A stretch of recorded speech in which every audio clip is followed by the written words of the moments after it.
There are two very important concepts of state feedback control framework.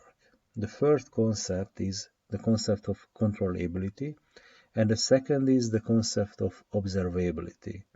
In this video, we are speaking about the controllability, and next, we are going to focus on observability. The question of controllability is, which I put to here by red, how to influence all the state variables by the input. So we have got an input, and we are looking for the input signal which can influence arbitrarily any of the variables, any of the state variables. And the second, with green, is the state controllability. The state system is state controllable if its state vector can be driven from any initial state to any arbitrary state within finite time by the control signal. So I put an illustration to here with x1 variable and x2 variable. So it's a second order system, and we are looking for the control signal u of t. This is the question of control design, how to give the control signal u of t. So in this case, there is an input, there is an initial state, this one, where we have xt0. So we have got x1 value here, x1 t0, and here we have got, I write it to here, x2 t0, and we have got a finite time between t1 and t0, where t1 is here, where the state vector is given, an arbitrarily value. So in this moment, this will be x1 t1 and x2 t1. So there is a time interval between t1 and t0, doesn't matter actually. We have got any x t0 and we have got any x t1.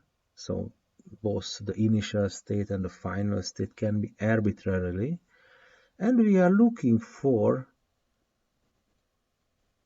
the u of t which can drive our state from x t0 from this point to x t1 to here somehow.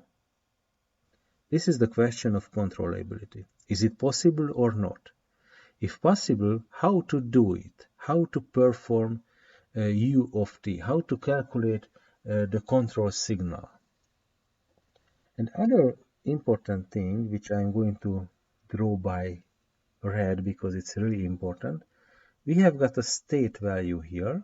For example, this is the initial state, and the final state is the origin. How to drive the system to the origin? This is the question, how to make a control signal which will stabilize the system. This is the question of stabilization.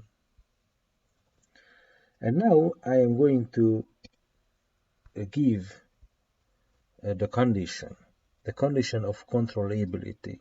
So first of all, we have to decide this question answer is yes or no. Can we do it or not?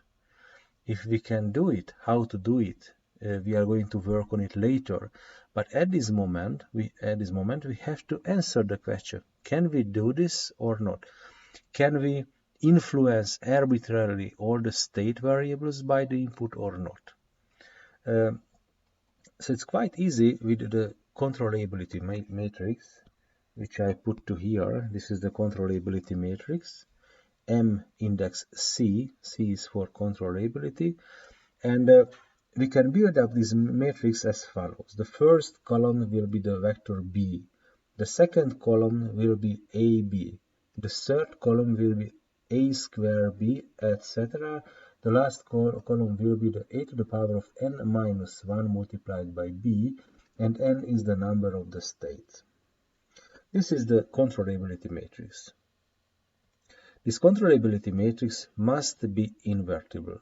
So if we can calculate the inverse matrix of MC, the answer is yes for the question, can we do it or not? If we cannot have the inverse of MC, the answer to the question is no, it is not possible to do it with the system. And there are three equivalent states, and these equivalent states are coming from linear algebra. So is there any MC inverse or not? Is the determinant of MC is equal to 0 or not?